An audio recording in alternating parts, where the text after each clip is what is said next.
Hey guys, in this video I will explain whether you can use two WhatsApp accounts on one iPhone without using WhatsApp Business and what the official options actually are.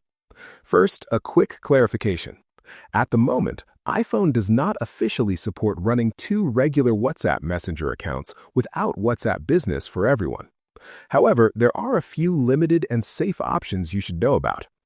One option is WhatsApp's multi-account feature, which is currently rolling out on iOS. Some users may see an option inside WhatsApp settings to add a second account using another phone number. If available, you can add it and switch between accounts in the same app. This feature depends on your account, region, and app version.